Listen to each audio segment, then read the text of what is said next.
السلام عليكم ورحمة الله وبركاته. بسم الله الرحمن الرحيم. الحمد لله رب العالمين. اللهم صل وسلم وبارك على عبدك ورسولك محمد وعلى آله وصحبه أجمعين. أما بعد. So inshallah today we're going to begin with the tafsir of Surah An-Nas, and as we mentioned at the beginning of QP when we first launched these series of lectures, we said that inshallah what we were going to do with the tafsir of the Quran is that we were going to start from the end of the Quran and work our way backwards, so starting from Surah An-Nas in reverse order. And one of the reasons we did that was because obviously these are the surahs that we're familiar with, that we know, that we've memorized, that we recite most in our salah, that our children have studied and know, and so on and so forth. And so it's something which inshallah we're going to focus on Juz Amma, Surah Nas, Surah Falaq, Surah Ikhlas, work back in reverse order inshallah ta'ala. And we're going to, that's like the kind of order that we're going to take in the tafsir of the Quran. But before we go into Surah An-Nas, one of the things that we touched upon last week very quickly, and I wanted to go into it in slightly more detail today, because it is relevant to the discussion that we're having. And that is how the companions of the Prophet ﷺ used to divide up the Quran. So in our, like for example, the Quran that we have in front of us today, whether it's the printing that's done in Saudi Arabia or in Pakistan or in Egypt or any other part of the world, what we find is that the Quran is now divided into what we call ajza, right? Juz. And you have 30 ajza or 30 parts of the Quran, and then each one of those ajza is further divided into halves and into eighths and so on and so forth, right? But this is something which came later on in Islam. It's not something which was known during the time of the Prophet ﷺ. So in the time of the Prophet ﷺ, there wasn't something called a juz, right? So we say juz amma, juz tabarak, the first juz, the 10th juz, the 12th juz. This wasn't something known by the companions of the Prophet ﷺ. So that's why you don't find it in the hadith. You don't find a hadith in which the Prophet ﷺ said, read from Juz Tabarak, right? Or read from Juz Amma. Or tomorrow we're going to study the 10th Juz, or anything like this. Because that division of the Quran was not something which was known or recognized by them. Shaykh al-Islam ibn Taymiyyah, rahimahullah ta'ala, in Majmu' al-Fatawa, in his amazing work that's been collected, all of his writings and so on, they've been brought together. Majmu' al-Fatawa, he mentions that this division that we have today wasn't something that was known by the companions of the Prophet ﷺ. And often you find, because in the time of the early Muslims, obviously they didn't have watches and clocks the way that we do today. Their units of time measurement were different. So when they would measure something, they would measure it either by verses or by surahs. Right? So they would say, for example, the Prophet ﷺ did something like this, or the time between this and that was the time of 40 verses, or 50 verses, or 60 or 70 verses, meaning what? The time that it takes you to read 50 verses of the Quran, that's kind of roughly the time between maybe the adhan and the iqamah, or between the first adhan and the second, or whatever it may be. Right? So they would either measure something by verses of the Quran, especially when it came to salah, or the masjid, or things like this, or they would measure it by the Quran, by surahs, right? The surahs of the Quran. So I think the hadith is in An-Nasa'i, where one of the companions of the Prophet ﷺ is mentioning how the Prophet ﷺ, the length of his salah. So when he would lead the salah as the imam, what would be the length of the salah? Right? And he would say that Fajr and Fajr used to be from the Tiwal al-Mufassal, right? And Maghrib is from the Qisar al-Mufassal, and Isha is from the Awsat al-Mufassal, right? And we'll come through these terms now, but they're speaking about surahs of the Quran, parts of the Quran, surahs of the Quran, and this is the length of the salah of the Prophet sallallahu alaihi wasallam, right? Or for example, you have the hadith in which the Prophet sallallahu in Salat al-Maghrib, he read Surah al-Tur, right? So he's showing you basically this is the average length of the salah of the Prophet ﷺ. The point being here, this is how they would measure, right? This is the way that they would measure things. It's only after this that we started having ajza and so on and so forth. So in the hadith that is in the Musnad of Imam Ahmad rahimahullah ta'ala, he mentions in the hadith of Al-Wathila ibn al-Asqa' that the Prophet ﷺ said, and this hadith is authentic, أُعْطِيتُ مَكَانَ التَّوْرَاءِ السَّبْعِ I have been given in place of the Torah the 7, right? سبع الطوال, the 7 lengthy long surahs. وأعطيت مكان الزبور المئين, and I have been given in place of the Psalms that were given to Dawood alayhi salam, the ma'in, right? And the ma'in means anything around the 100 verse mark, right? Surahs that are around the 100 verse mark. وأعطيت مكان الإنجيل المثاني, and I was given in place of the Injil, the Gospel, the Mathani. وفضلت بالمفصل, and then I was given extra virtue, the Prophet ﷺ is saying, with the surahs that are known as the Mufassal. So this is how the Prophet ﷺ is counting the surahs of the Quran. Right? He's not saying there's 30 juz, he's not saying juz 10 or juz 11 or juz 12. He's saying that I've been given the Sab'ut Tiwal, then I've been given the Ma'in, the Mathani, and the Mufassal. So he's divided the Quran into how many? Into? Come on guys. I just got back from a flight today, right? And you guys look more tired than me. Right? I literally got off a flight. So 4, right? You have the Tiwal, you have the Ma'in, you have the Mathani, you have the Mufassal. Right? So the Prophet ﷺ is dividing the Quran in a completely different way, not the way that we know. So what are the Tiwal, the 7 long ones that he's referring to? Right? This is what we touched upon last week. Right? When someone asked the question about, I think it was Anfal and Tawbah, and why there's no Basmala and so on. So you have Al-Baqarah, Al-Imran, Al-Nisa, Al-Ma'idah, An'am, A'raf, start again. Al-Baqarah, Al-Imran, Al-Nisa, Al-Ma'idah, An'am, A'raf, and then Anfal and Tawbah. Right? Anfal and Tawbah are counted as one because there's no Basmala between them. Right? Those are the 7 that the Prophet ﷺ is referring to. Right? I was given in place of the Torah the 7.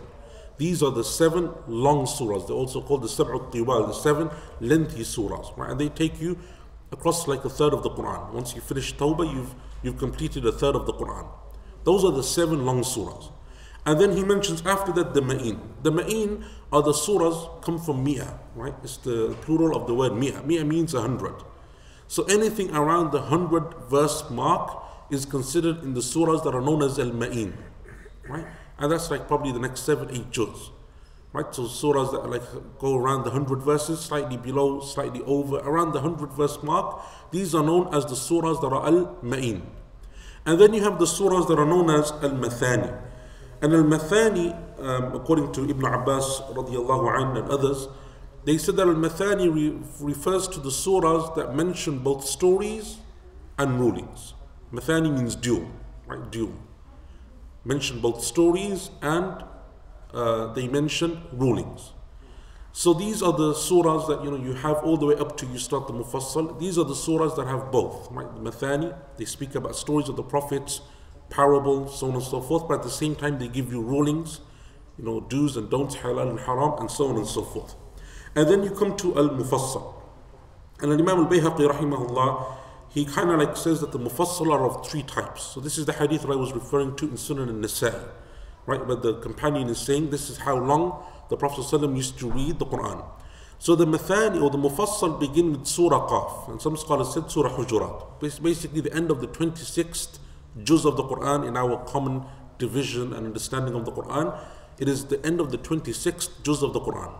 So you have the Sab'ut Tiwal, you have the Ma'in, which are the 100 verse surahs. Then you have the Mathani, which are every other surah after, when the surah start to get around the 50, 60, 70 verse mark, all the way up to Surah Qaf. Right? They're Mathani.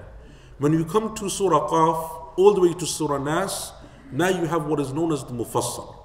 And that's what the companion who narrated the hadith in Nasa'i, he divided into 3. So Imam al-Bayhaqi said, what are the Tiwal al-Mufassal, the long Mufassal, from Surah Qaf up until Amma Yatasa'alun.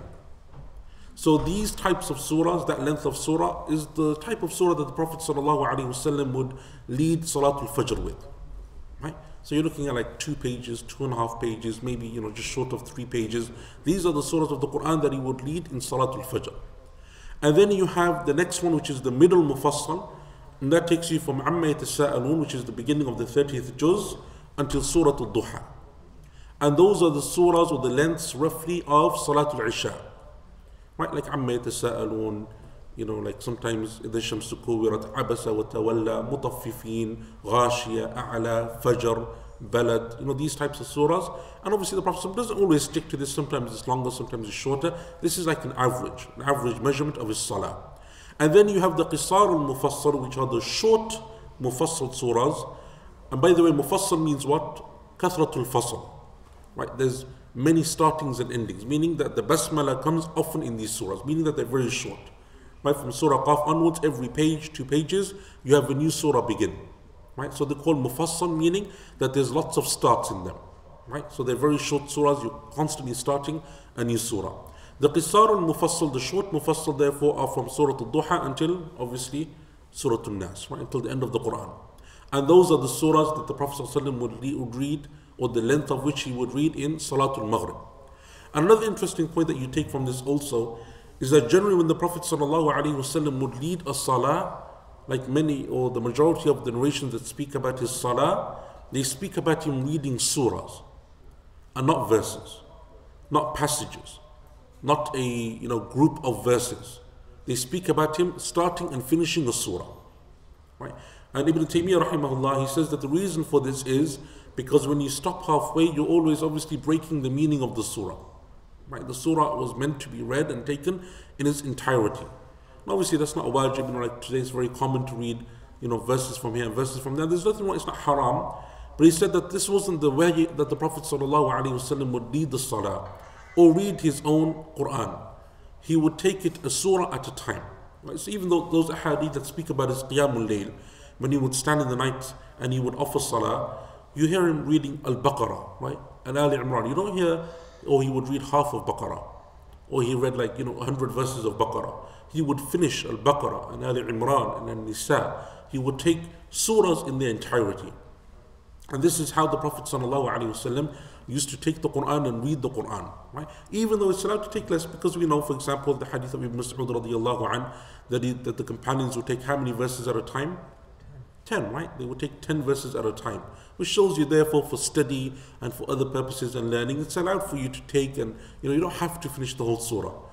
But the point is that the Prophet ﷺ in his salah and so on, he would like to keep the meaning together, right? He wouldn't like to read just verses here and verses there, especially if you don't know how to understand the Quran and its meanings and so on. It's not considered nice that you break off the meaning of a story or of a surah halfway through. Right? You just stop in a random place and you stop the surah of the Quran. So the point is that this is how the Prophet ﷺ used to, or the companions as well at that time, used to have the division of the Quran. In another hadith, the hadith of Aus ibn Hudhayfa, and this is in Abu Dawood and other than Abu Dawood, he said that I came and I asked the companions of the Prophet ﷺ, how did you used to divide the Quran? How would you divide the Quran? And they said to him, we would divide it as 3, then 5, then 7, then 9, then 11, then 13, and then the Mufassal. Right? So this is another division of the Quran, this time from one of the companions. Right? They would divide the Quran in 3, meaning what? Which 3 surahs? Baqarah, Al-Imran, and Nisa. And then 5, meaning the next 5 would batch them together, which is what? Ma'idah, An'am, A'raf, and Anfal, Tawbah. Then 7, meaning the next 7 surahs, we would batch them together. Then 11, the next 11, we would batch them together. Then 13, the next 13, we would batch them together. And then you come to the Mufassal, and that takes you from Surah Qaf all the way to Surah An-Nas. Right? So this is how the companions, another narration of how the companions would divide the Quran. So where did our division come from? Right? Where did it come from that we have the Ajza, first juz, 30th juz, and so on?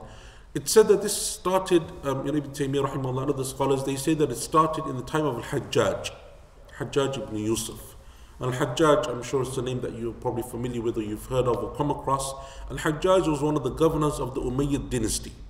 Right? So after the Khilafah of Abu Bakr, Umar, Uthman, Ali radiallahu anhu, after they passed away, and Muawiyah radiallahu anhu became the Khalifa, you have the beginning of the Umayyad dynasty, the Umayyas. Right? And after him his son Yazid, and then so on and so forth. Al-Hajjaj was one of their governors. Right?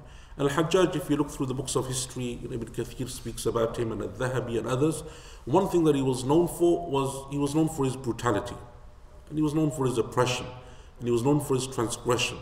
And a number of the companions died by his order and his command. Companions like Abdullah ibn Zubayr, radiallahu anhuma, and other companions of the Prophet sallallahu alaihi wasallam, and many or great number of the major scholars of the tabi'een, from the students of the companions, they were killed and they were fought and they were persecuted by this man.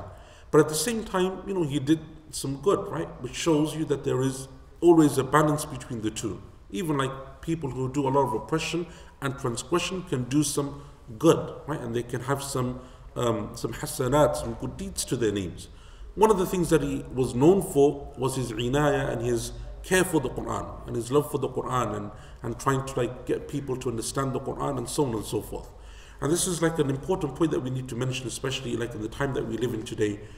All of the politics that's going on and all of the craziness that we see across the world, it's very important to be balanced in the way that we act, right? So, we're not politicians and we're not into politics and none of that stuff. But our responsibility as a Muslim who sees what they see on the news, who sees and hears things that happen across the world, what's our stance? How do we respond, right? And balance is a very important issue in our religion. Being balanced in the way that you understand an issue, in the way that you deal with that issue, is something which is extremely important. So even like Imam al-Dhahabi rahimahullah, he says about Al-Hajjaj, he's a man who did some good, but he had a lot of evil. And his affair is with Allah, right? Only Allah Azza wa Jalla knows how He will judge him, right? And as Umar ibn Abdul Aziz rahimahullah ta'ala used to say, when he used to be asked about the differences amongst the companions and the fighting and the civil conflict that took place between Muawiyah and Ali and others, he used to say, this is something which Allah Azza wa Jalla saved my hands from becoming involved in. So I don't like to busy my tongue with the same thing. Right? Allah saved me from this. It's not something which I will be asked about, and so I'm not going to busy my tongue slandering, backbiting, spreading rumors, especially when it's very difficult to understand and know the whole situation. Right? Very difficult to understand what's going on and who's saying what. And we live in a time, as the Prophet ﷺ told us, that a time will come from the signs of Yawm al-Qiyamah when the truthful one is considered a liar and the liar is considered truthful, and the treacherous one is trustworthy and the trustworthy one is treacherous. This is from the signs of Yawm al-Qiyamah.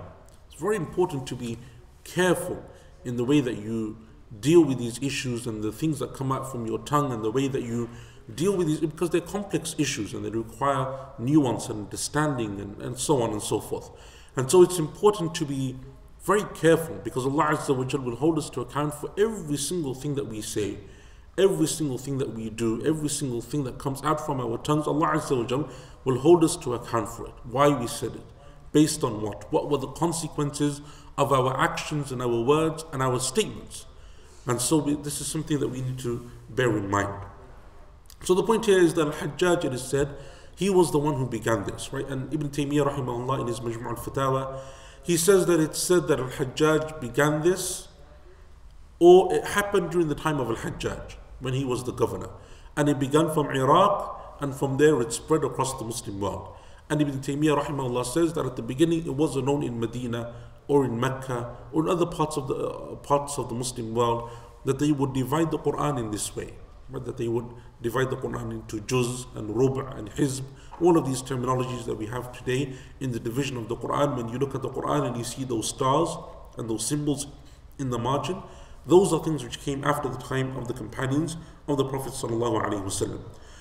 So that's how the companions used to divide the Quran, right? So we're going to begin with what is called the Qisar al-Mufassal, the short Mufassal surahs of the Quran, right? And we're obviously starting from the very end of them, and that is Surah An-Nas. Another point that I think is also interesting to mention here, and it's also relevant, is the order of the surahs of the Quran. Right? Where did that order come from? And these are issues that are mentioned in the books of tafsir. How did the ordering of the Quran come, the surahs of the Quran? Because as we know, the Prophet ﷺ received the Quran in stages, right? In verses. It wasn't revealed all at once, and it wasn't revealed all in the order that we have it today. It was revealed in stages, right? And so Allah subhanahu wa ta'ala says, وَقُرْآنًا فَرَقْنَاهُ لِتَقْرَأَهُ عَلَى النَّاسِ عَلَى مُكْثٍ. This is a Quran that we have divided so that you may read it calmly and in a measured way to the people. Allah Azza wa Jal didn't reveal the Quran all together in one, right? It's revealed in stages, in parts, verses, incidents happen, verses of the Quran come, questions are asked, Allah Azza wa Jal gives revelation, and so on and so forth. So the Quran was revealed together. And as we know, the chronological ordering of the Quran begins with what? Surah Iqra, right? And then Mudaththir and Muzammil and those surahs of the Quran, right? And so it doesn't begin in the way that we are now accustomed to. So the ordering that we have, Fatiha, Baqarah, Al Imran, Al Nisa, Al Ma'idah, all the way up to Ikhlas, Falaq and Nas, this ordering of the 114 surahs of the Quran, where does this come from? Right? Is this ordering something which the Prophet ﷺ gave us? Is it something which the companions decided upon? Is it something which comes from elsewhere? So there are a couple of opinions on this. The first opinion is that it was from the Prophet ﷺ.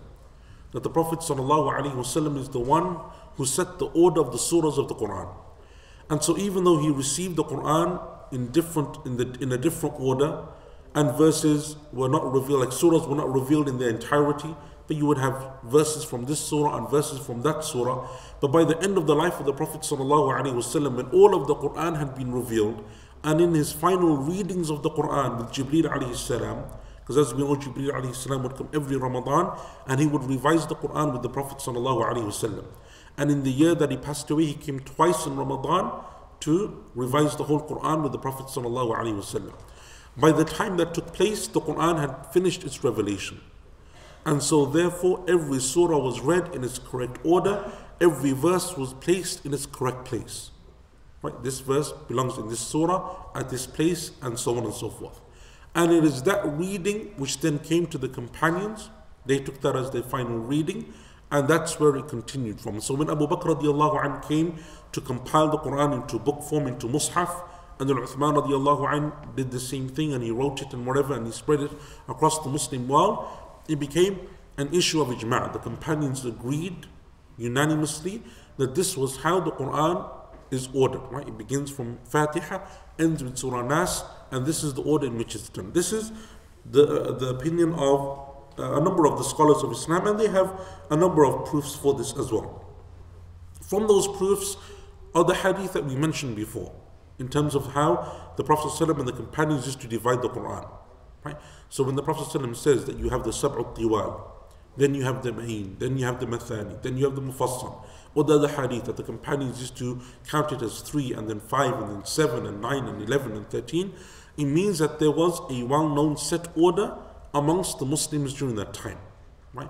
And then you have other hadith, like the hadith of, or the statement of Ibn Mas'ud radiallahu anh, which Imam al-Bukhari rahimahullah mentions in his Sahih.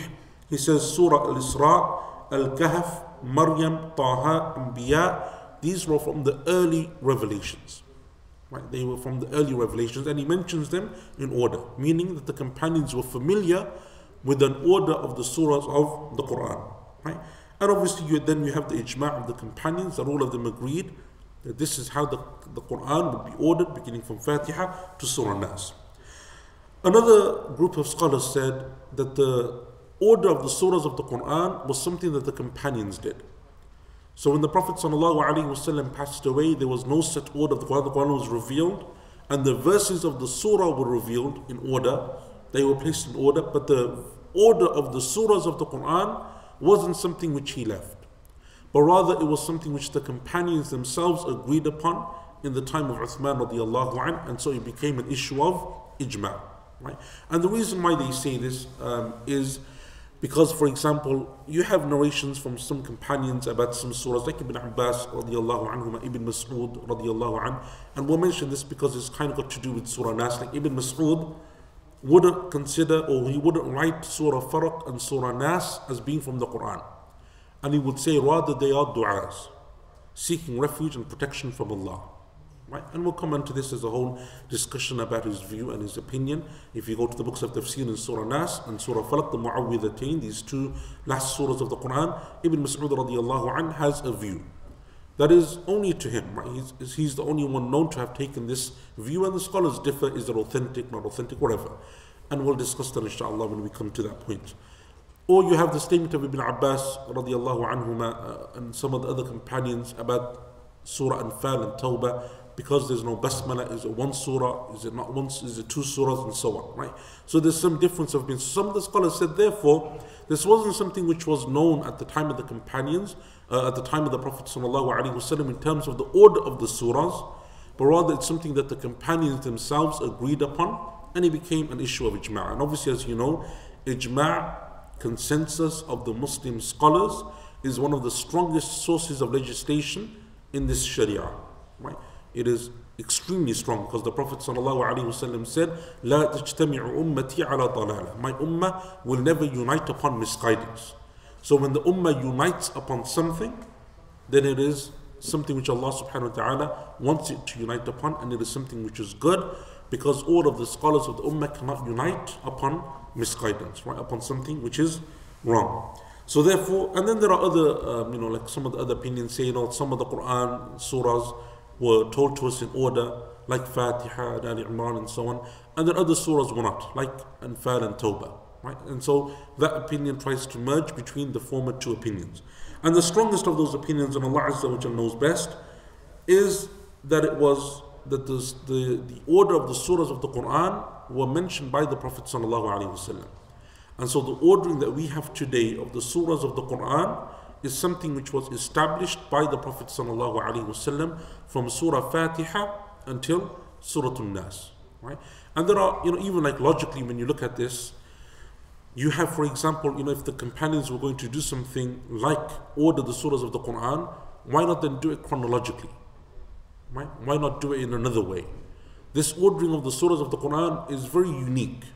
Right? So there's, for example, some surahs that are bunched together, like the surahs that begin with Hamim, right? The Hawamim. The Hamim surahs are all together and they all begin with exactly the same way. But then you have other surahs that begin in the same way and they're not together. Right? Like Surah Furqan and Mulk. Both of them begin with Tabarak.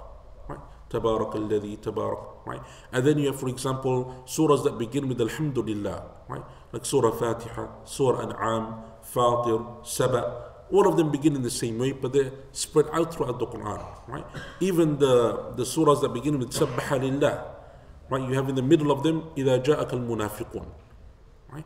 And so therefore they're not brought together. So the scholars say that therefore this ordering that was set of the surahs of the Quran, it was something which was done and given to the companions by the Prophet ﷺ, and that's how they memorized the Quran. And that's why when the companions came to compiling the Quran, other than these one or two points that we mentioned for Ibn Mas'ud and so on, there is no difference of opinion, right? It's not narrated that the companions had a major issue of differing, and some companions said do this and others said do that, and then they differed and they went back and forth. That's not mentioned in our books of hadith and history and so on, or even tafsir, that this is how the companions differed over the Quran, which shows again that it was something that became ijma' because it was something which was set by the Prophet ﷺ, and therefore it was readily and easily accepted by the companions of the Prophet ﷺ as well, and Allah Azza wa Jal knows best.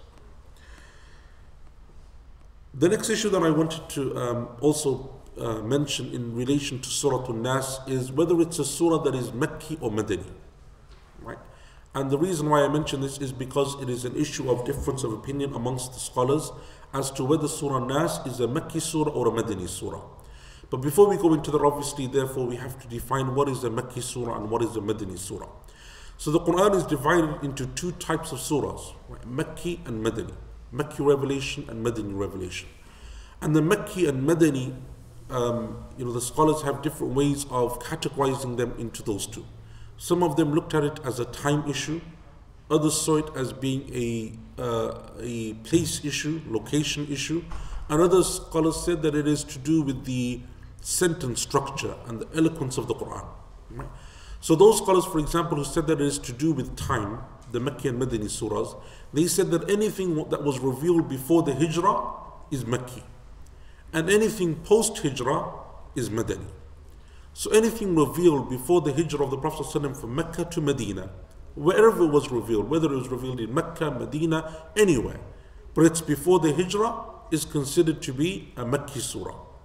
And anything that is revealed after the Hijrah, post-Hijrah, even if it is revealed in Mecca, like at the conquest of Mecca, the Treaty of Hudaybiyah, in Ta'if, in Thaqif, when the companions went to Tabuk, wherever it may have been revealed, it is considered to be a Madani surah.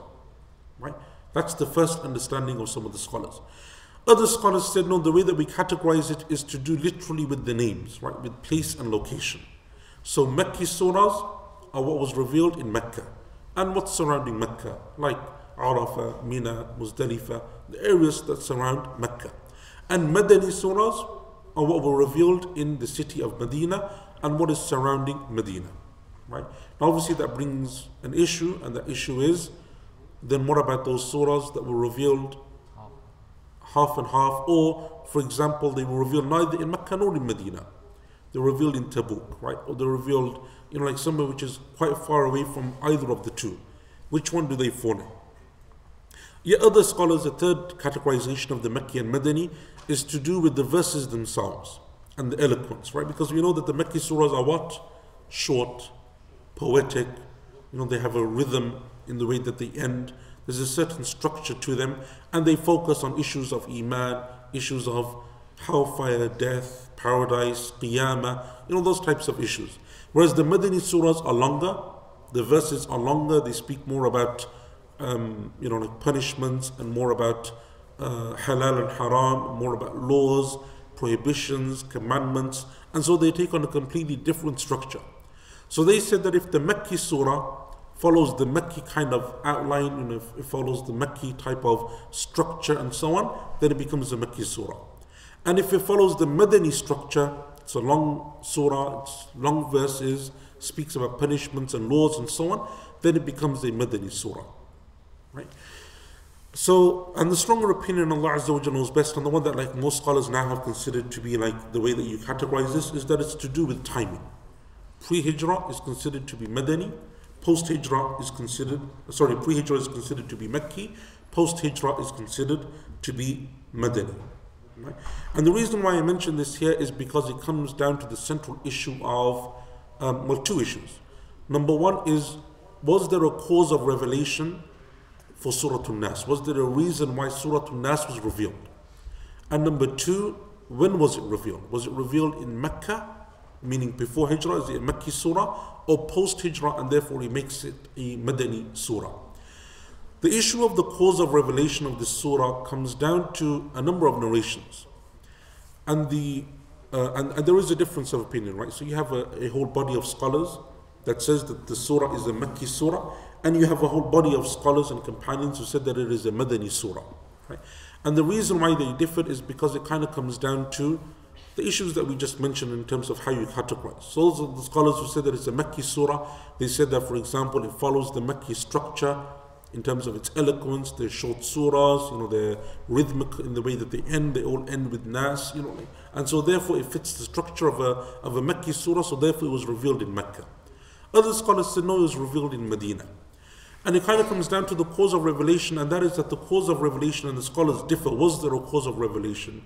Was there an incident that took place that caused this surah Falaq and Surah Nas? And by the way, this is a point that we'll come on to, but Surah Falaq and Surah Nas are often mentioned together. They're like twins, right?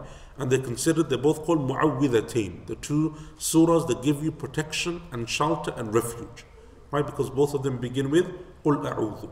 Right, so they're called Mu'awwidhatain. So often in the Sunnah, you find that the Prophet ﷺ refers to both of them when he speaks about them. He doesn't just say Surah Nas or Surah Falaq. He refers to both of them together, right? And he calls them Mu'awwidhatain. So the cause of revelation, some of the scholars said, and especially those scholars who said that it is a Madani surah, they use this as an evidence because this incident took place in the time of Medina. Right, post-Hijrah, when the Prophet ﷺ was living in Medina. And that is the hadith that speaks, and the hadith in essence is in Al-Bukhari and Muslim, but it has many additions and narrations that are found in other than Al-Bukhari and Muslim as well. And the hadith is the hadith of the bewitching of the Prophet ﷺ, when magic was placed upon the Prophet ﷺ. And that is in the hadith of Aisha radiallahu anha, that the Prophet ﷺ, magic was placed upon him when he visited a tribe or a community of Jewish people, and someone placed some magic in his food. No, sorry, that's a different issue. No, sorry, I'm getting confused between the two. This one is the hadith of Aisha radiallahu anha, which says that the Prophet ﷺ, magic was placed upon him to the extent that sometimes he would think that he did something that he hadn't. right? And vice versa, that he hadn't done something that he had, right? So just in his everyday normal routine, he would think that he'd done something, but he hadn't. So he would become confused in some issues of his daily routine, of his day-to-day life. And so the Prophet ﷺ in this hadith of Aisha, and the hadith is in Bukhari and Muslim, it's a muttafaq alayh hadith. The hadith says that the Prophet ﷺ saw in a dream two men come to him. And one of them sat by his head and the other one sat by his feet. And they had a conversation about the Prophet ﷺ. One of them said to the other, "What's wrong with him?" And the other one said, "He's been bewitched." So then he said, "Who bewitched him?" And they said, "A man by the name of Labid ibn al-A'sam." Labid ibn al-A'sam.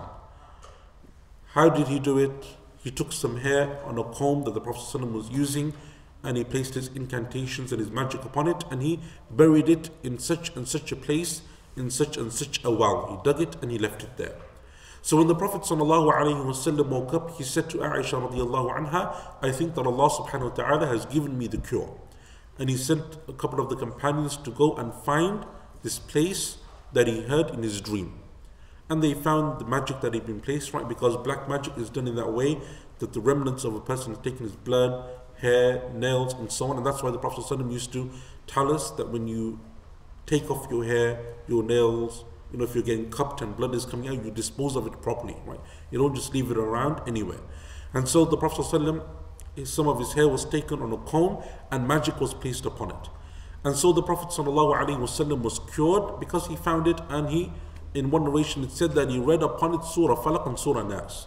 And with every single verse, those knots of magic were untied. Right? Some of the narrations, now that's the hadith in Bukhari and Muslim. And the hadith in Bukhari and Muslim doesn't speak about the revelation of these surahs, it just says that he read over them. Right? But other narrations of the same hadith that are not in Bukhari and Muslim, they say that this is when Allah Azza wa Jal revealed Surah Falaq and Surah Nas, so that the Prophet ﷺ could protect himself, right, and seek refuge in Allah and His protection from magic and shaitan and so on and so forth. Right? And so this is where those scholars who took those ahadith said that this is the cause of revelation. It's the reason why these surahs were revealed, number one. And number two, it is the reason why the surah is a Madani surah, post-Hijrah, because this incident that is in Bukhari and Muslim took place after the Hijrah, took place in Medina. And so that's an evidence that they use as well. But the hadith in its essence in Bukhari and Muslim doesn't speak openly about the issue of Surah Falaq and Surah Nas and its revelation. Right? And so therefore, it's very possible, based upon the hadith, that the hadith was revealed in Mecca, or the surahs rather were revealed before the Hijrah in Mecca, and the Prophet ﷺ just happened to read them at this, on this occasion. There is another narration or another statement of some of the scholars of tafsir, that they said that the Prophet ﷺ, when he would seek refuge and protection in Allah from the jinn and from Iblis and from harm, he would just ask Allah for protection. Right? He would say, "Oh Allah, protect me from shaitan, protect me from Iblis, protect me from the jinn," and so on and so forth. And then Allah Azza wa Jal revealed the two surahs, Al-Falaq and Nas, so he started to read them instead. Right? He would read them instead of making just dua. He would read Surah Falaq and Surah Nas. But again, that doesn't speak explicitly about the cause of revelation. It doesn't say that that's why it was revealed. Right? It's just something which took place during and whilst those surahs were being revealed. So therefore, the cause of revelation is something which the scholars differ over. Was there a reason why these surahs were revealed? Because as we know, there are certain verses in surahs of the Quran, an incident takes place. In Arabic, this is called Asbab al-Nuzul. And there are books that have been dedicated to this science. Why and when were certain surahs of the Quran revealed? Right?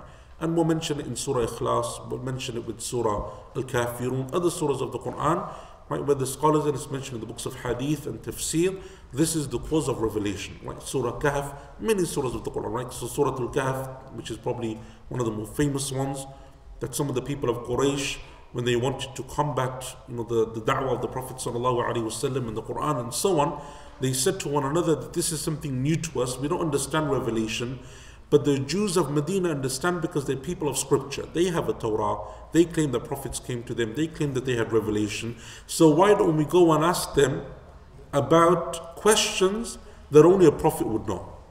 From your scriptures and from your knowledge, give us 3 questions that only a prophet would know, so that we can, show that this man is false and whatever else. So a couple of them went to Medina and they spoke to the Jewish tribes, and the Jewish tribe said, we'll give you 3 questions. Number 1, tell us the story of the people of the cave.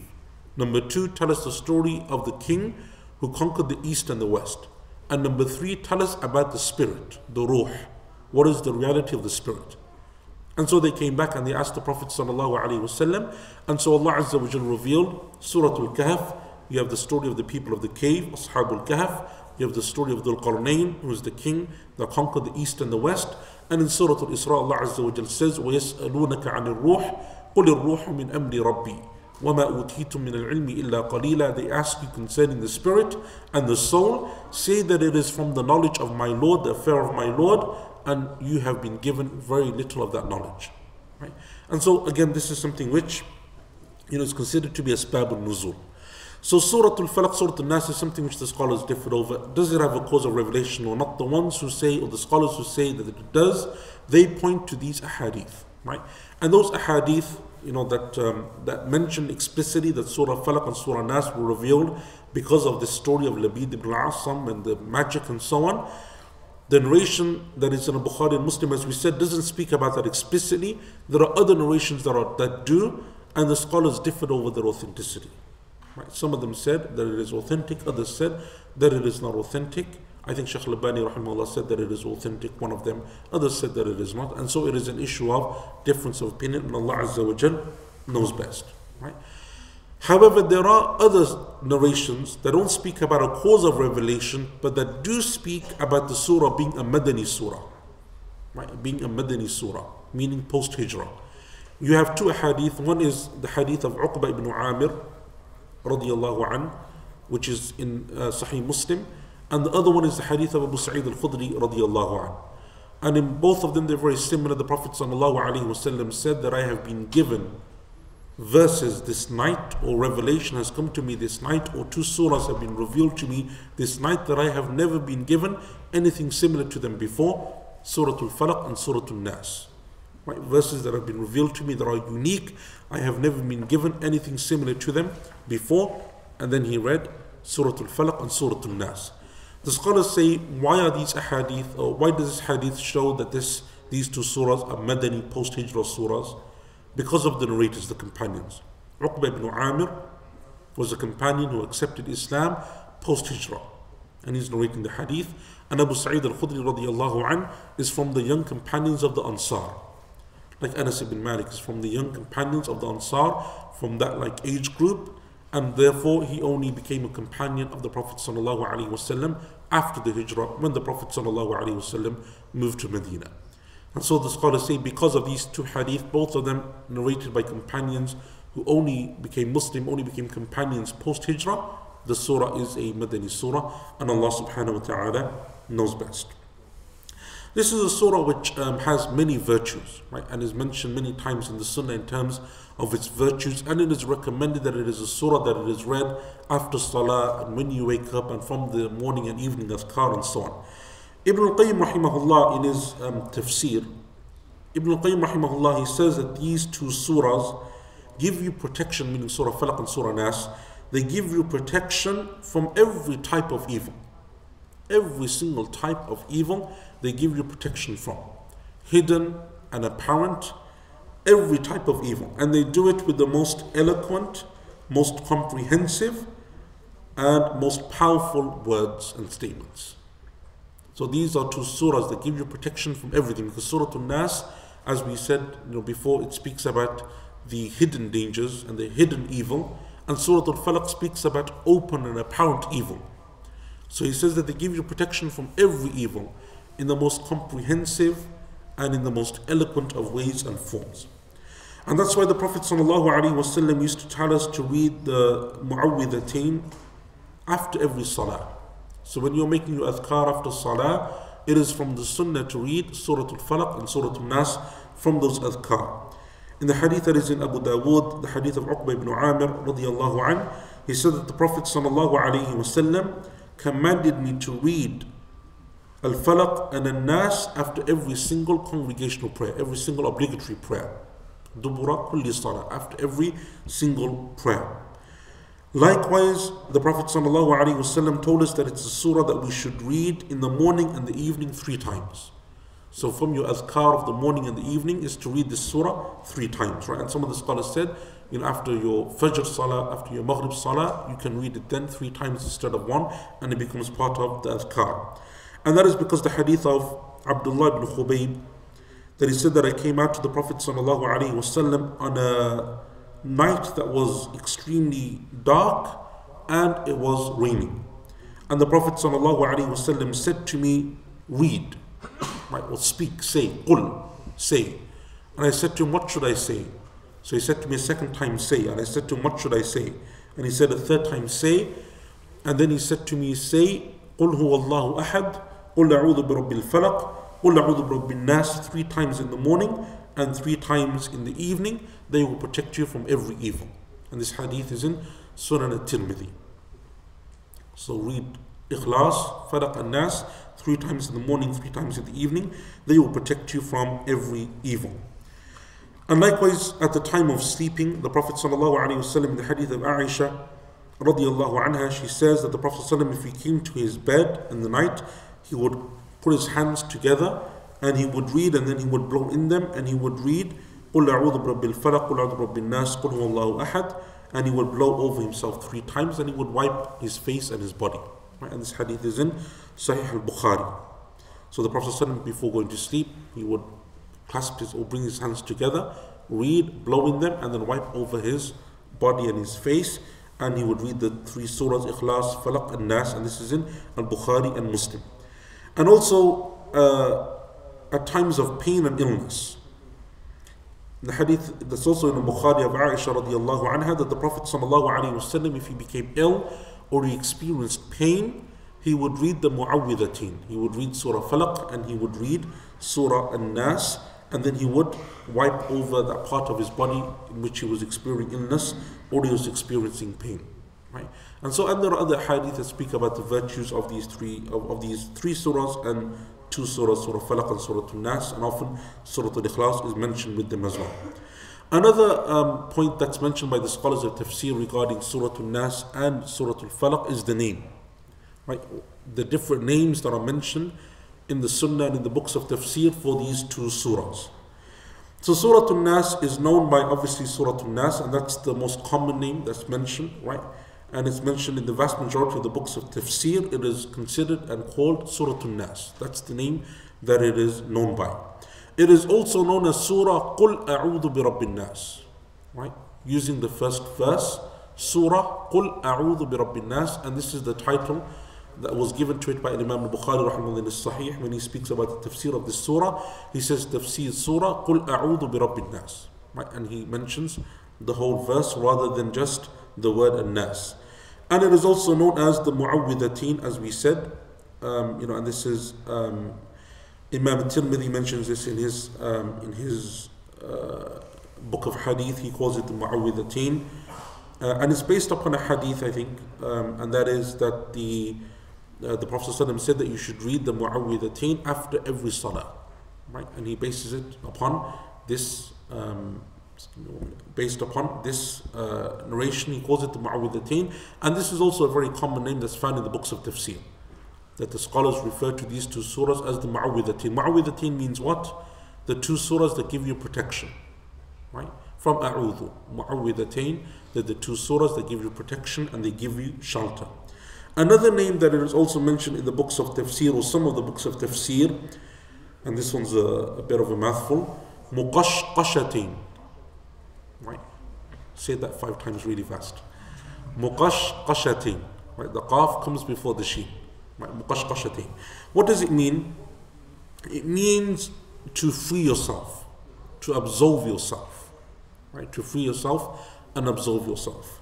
And so some of the scholars said that Surah Al-Falaq and Nas are known as Muqashqashateen, that you free yourself from every harm and every evil and so on.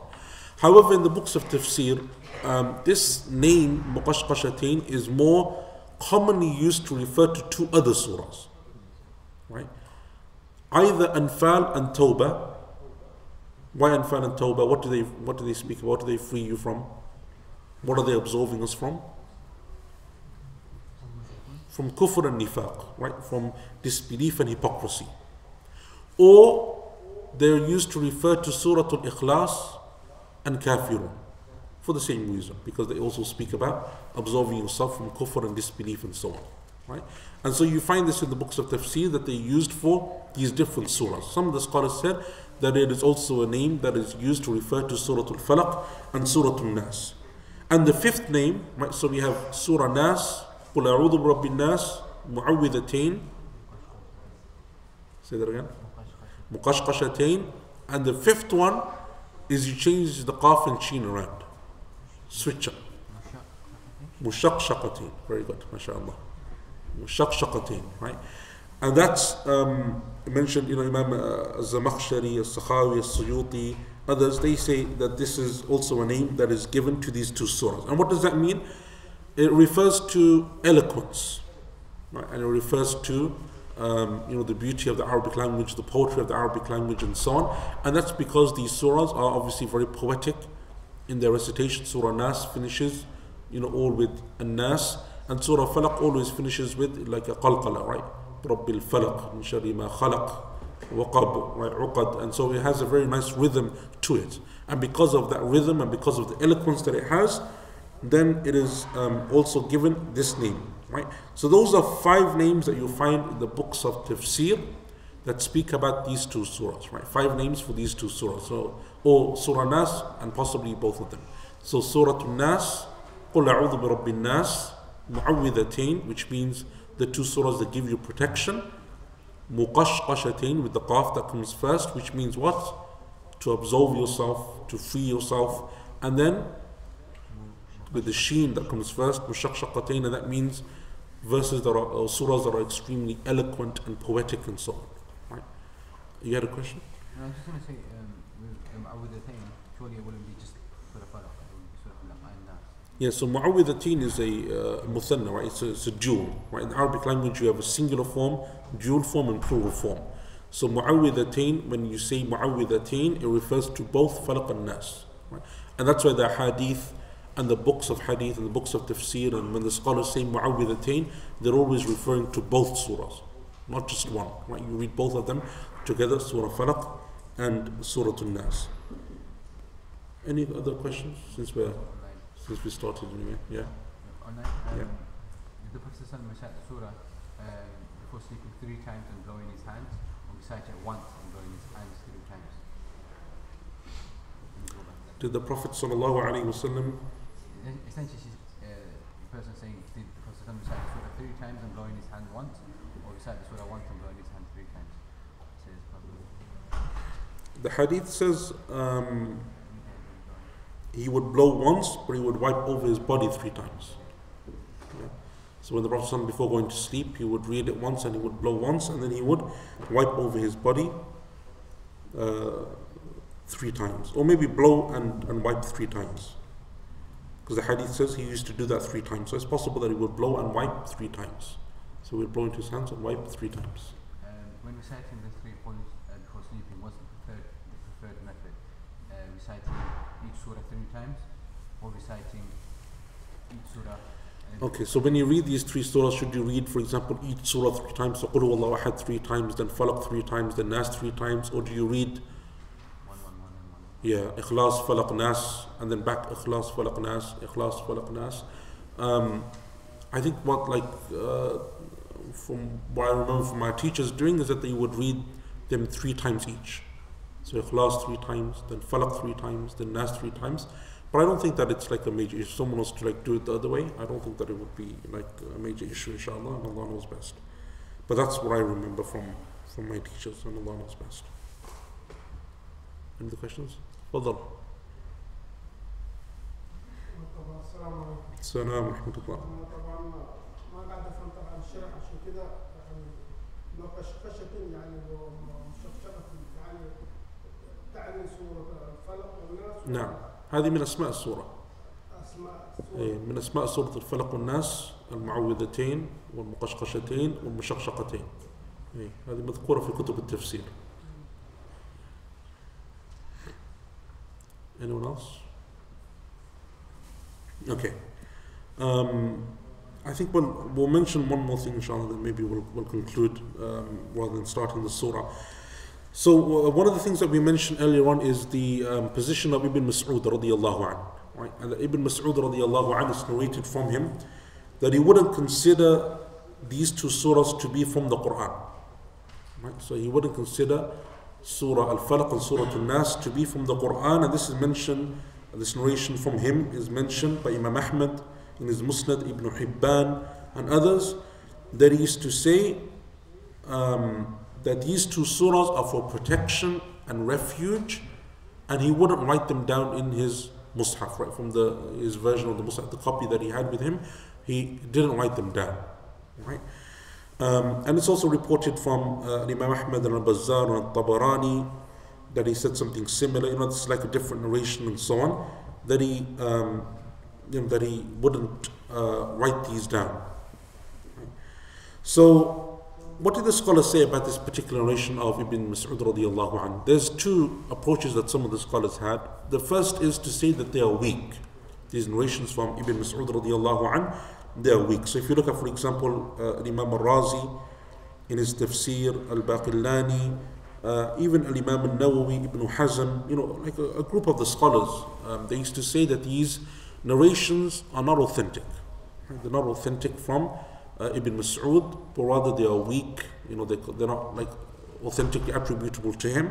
And so therefore, you know, like you kind of like come at the issue, right? If they're weak and they're not authentic and they can't be established and attributed to him, there's no issue, right? There's no problem, and you know, story done, close the chapter and move on.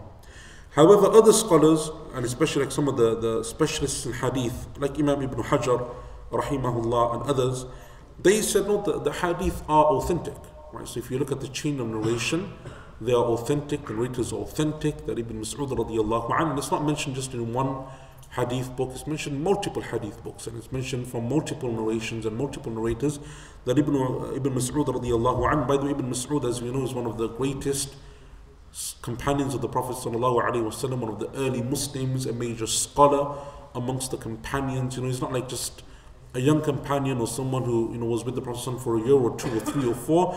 He's considered to be like up there, right, from the senior early Muslims, from the major companions of the Prophet sallallahu alaihi wasallam, and there's many hadith that speak about his virtues and so on. And not only that, but in terms of his knowledge, the companions amongst themselves used to acknowledge him as a scholar amongst them, right? So for the companions to acknowledge certain individuals as scholars amongst them, you know, that's something like major, right? So Ibn Abbas radiyallahu anhuma, Ibn Umar, these companions are well known and they're considered scholars, and many of the tabi'een and their students, you know, where we take our knowledge from today, they go back to these illustrious companions. However, Ibn Mas'ud radiyallahu anhu was older than them and is an earlier Muslim than them, and therefore, you know, his knowledge is greater than them. But obviously, because he was older, he passed away before them. So they had more scope of teaching and spreading that knowledge and so on. Ibn Mas'ud radiyallahu anhu, towards the end of his life, he settled in Iraq. Right? He went to Kufa and that's where he settled, and that's where he passed away radiyallahu anhu. And the narrations, for example, in the time of Ali radiyallahu anhu, that people used to come to Ali from Iraq, and they would come to Ali radiyallahu anhu and they would ask him questions, and he would say to them, "Don't you have Ibn Mas'ud amongst you?" And they would say, "Yes." He would say, "So go back and ask him. Right? Why did you waste your journey, come all the way and ask me when Ibn Mas'ud lives amongst you? Go back and ask him anyway." Right? And you know, the companions, especially in the time of Uthman and Ali and so on, they would refer to Ibn Mas'ud radiyallahu anhu and they would ask him these questions and so on because of his level of knowledge. So, the scholars who said that therefore it is an authentic narration to Ibn Mas'ud radiyallahu anhu, that he didn't write these surahs down, how do they respond then to this issue?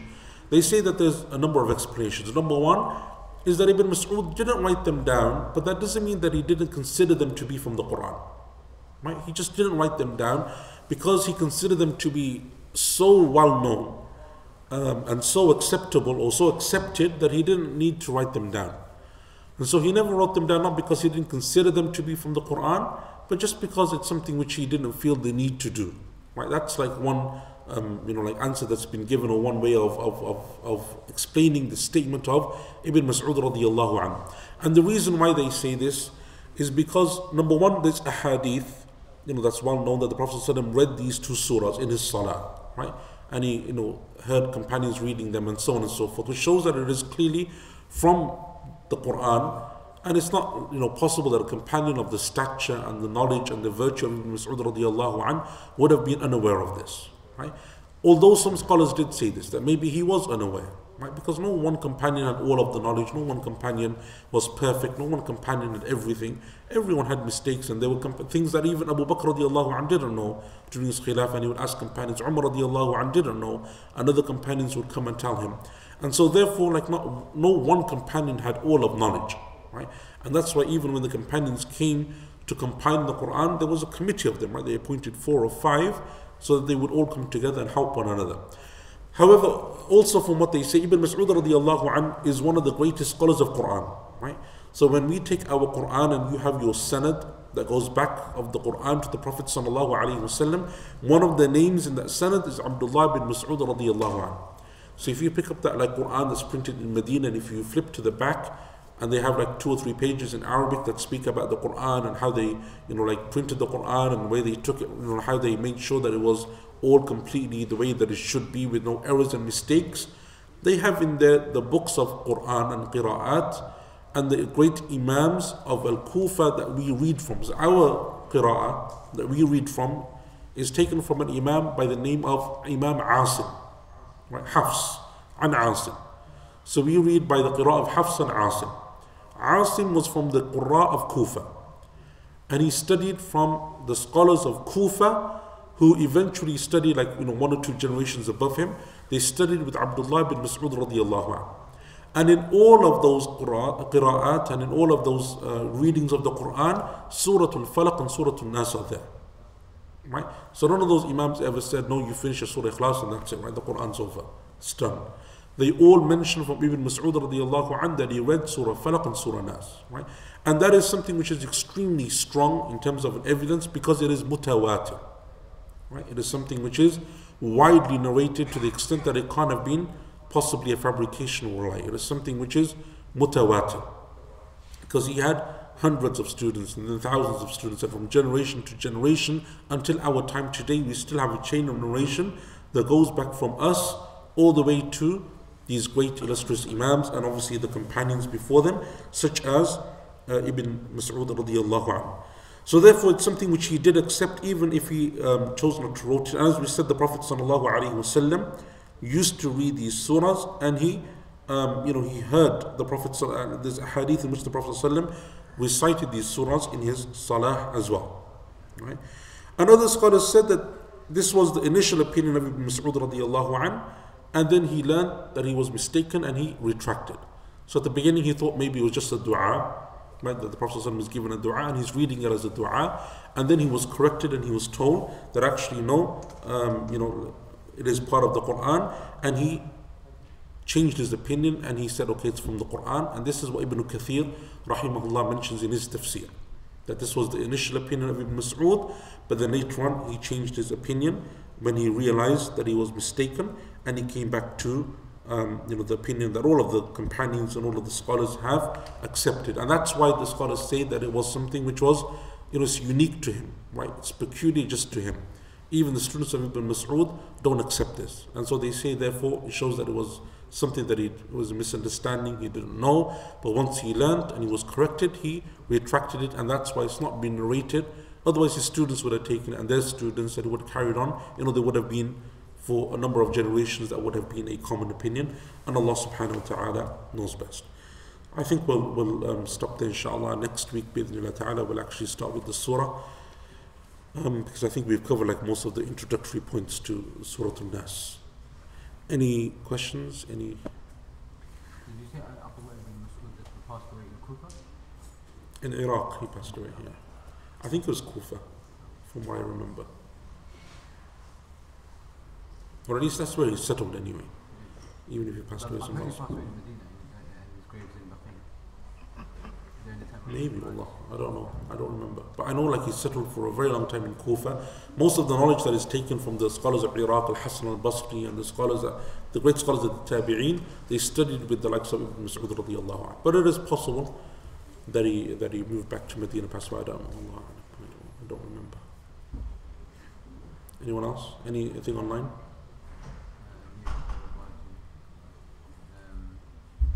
Regarding the opinion of Abdullah ibn Abbas and Abdullah ibn Mas'ud, what's the conclusion of the opinion? But I think we discussed that already. Yeah, so I remember like the scholars, like even the companions amongst themselves, they can have differences of opinion on certain issues. And like we said, no one companion has all knowledge, right? So sometimes the companion has a view that he didn't like hear or understand. So even in the time, for example, Uthman radiallahu anhu, when he was the Khalifa, he used to say to the people that you have to make Hajj mufridan, Hajj ifrad, right? You can only make Hajj on its own, and you can't make tamattu', you can't join your Umrah with Hajj. Even though it's mentioned in the time of the Prophet ﷺ, there's a hadith and so on, but it's not something which he knew or he considered to be the something that should be done. And that's like his view. And other companions like Ibn Mas'ud and others from that time, they used to disagree with him openly and say, no, we clearly heard the Prophet ﷺ say this. So you have companions because no one companion has all of knowledge, right? No one companion knows everything. Companions used to be absent, they were ill, maybe they didn't hear, they didn't know. And that's why the beauty of our religion is that it's not reliant on one person, right? After the Prophet ﷺ, it doesn't just rely on one person or two people, it is the whole body of the companions when they come together that gives this knowledge and this religion its strength. One last question is regarding Al-Hajjaj. There was a dialogue between Al-Hajjaj and Sayyid ibn Jubair where he said some harsh things to him. In which case, as clear-cut as it is, should we say something about people once they're rulers? Okay, so the issue of Hajjaj is like a long one, and scholars have spoken about. Ibn Kathir mentions in Bidayah wa Nihaya, Dhahabi mentions in Sirah A'lam al-Nubala, and so on, and they mention the majority of his actions that we know of are actions that were like oppressive and transgressive and so on, and they mention this openly. But then they say, look, he did some good, like obviously he expanded the Muslim lands and whatever else he did, like some good, and his at the end of the day Allah subhanahu wa ta'ala will judge him. The point that I was making is because we live in a time now where, with all this stuff that's going on in the media with certain countries and certain rulers and so on, what I want to impress upon all of us is it's a very dangerous issue to get involved in things that you don't understand, number one, and number two, that you don't know the reality of. Because once you open your mouth, it's written down, right? And that's something that you're held to account for on Yawm al-Qiyamah. And these are issues, especially because what's often happens, especially nowadays and age, right? That most of this stuff is discussed where? On Twitter, right? Or on WhatsApp, right? And these are issues which are extremely complex and nuanced, and they require knowledge and whatever. And it's not something which you can do in 120 characters, right? Or something you do in like 3 or 4 posts, or something that you do on a WhatsApp, like chat group or something. So it's something which requires us to be more mature, number one. Number two, our religion is a religion of balance, right? And it's a religion that's based on firm foundations of the Quran and Sunnah. It's not about what I think or you think, or what I hope for or you hope for, or what I consider to be good or not good, or you. It's not the issue. The issue is this is our religion. Our religion tells us how to behave and how to act in every single issue. Even the Prophet ﷺ in the stand of Aisha radiallahu anha, before Allah reveals her innocence in the Quran, for 30, 40 odd days, that period of time which no revelation came, there were principles by which the Prophet ﷺ dealt with her. Likewise, the people of Tabuk, the companions who didn't go to Tabuk, they didn't have a valid excuse. 40 days, 40 nights, or 50 days and 50 nights, no revelation came. And the Prophet ﷺ dealt with them based upon principles. It wasn't like, oh no, she's my wife, or they're my friends, or I know them, or I don't know them. We have in our religion a certain way that we do things. And when it's based upon knowledge, it is fair and it is just.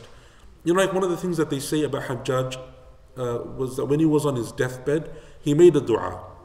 And he said, oh Allah, these people, meaning the people generally, these people claim that you will never forgive me, so Allah forgive me. Because the people heard of his oppression and so on. Like even companions like Asma radiallahu anha, the mother of Abdullah ibn Zubayr, the daughter of Abu Bakr radiallahu anha, senior major companion. She's there from the beginning of Islam. She's like one of, like an early Muslim from the family of Abu Bakr radiallahu anhu and so on. When her son Abdullah ibn Zubayr was killed by the commander of Al-Hujjaj, she spoke out against him. right? And she said, like there's a narration, she said, in which the Prophet ﷺ told us that there would come from Thaqif, his tribe, which is the tribe of Ta'if, a man who is a liar and a man who will cause corruption upon the earth. As for the liar, we've already seen, I mean, the false prophet who came, he came and he went and he's dead. And as for the one who will cause corruption, I think it is you, O Al-Hajjaj. And she has some harsh, words against him and so on. So people, were obviously like aware of his situation, and even the scholars, like whatever. So he makes this dua. Oh Allah, the people claim you will never forgive me, so forgive me. Umar ibn Abdul Aziz, rahimahullah, one of the greatest scholars and khulafa of this religion, he said, by Allah, I wish that I had made that dua before him. Right? It's an amazing dua, right? That the people want to restrict Allah's forgiveness and His mercy and claim that Allah will never ever forgive such a person. Only Allah knows, right? And Allah subhanahu wa ta'ala is just in all of His affairs, and He will deal with him with His ultimate justice. So the point is here that it's, these are issues that we have to be extremely careful about. And the issues that really should be left to people who are learned and scholars, like when you speak about it from an Islamic principle, an Islamic point of view, right? This is an Islamic, ruling, or what we should do as Muslims and so on. This isn't something which we should all get involved in. And I think that's an important point to remember, not least, for which that statement of Umar ibn Abdul Aziz, rahimahullah, because we don't want to be held to account for it, right? لها ما كسبت ولكم ما كسبتم ولا تسألون عما كانوا يعملون. For them is that which they earn, for you is that which you earn, and you will not be asked about them, and they will not be asked about you. And so when we have so many of our own issues to deal with, why get involved in things that, frankly, they don't really affect us in the here and now. And Allah Azza wa Jal knows best. May Allah subhanahu wa ta'ala protect us and our families and our children and our community, and may Allah Azza wa Jal give us strength and knowledge, and may Allah subhanahu wa ta'ala guide us to what is correct. Barakallahu feekum, jazakumullah khair. Inshallah next week, because when the clock's going back, Sunday? Sunday. So next week we're starting at 7 o'clock is Salatul Isha in the masjid. 7:30 we're starting online, meaning the class will start at 7:30. But inshallah, we're going to be here for Salatul Isha, but the class will start at 7:30. Bismillah. Jazakumullah khair. Assalamu alaikum.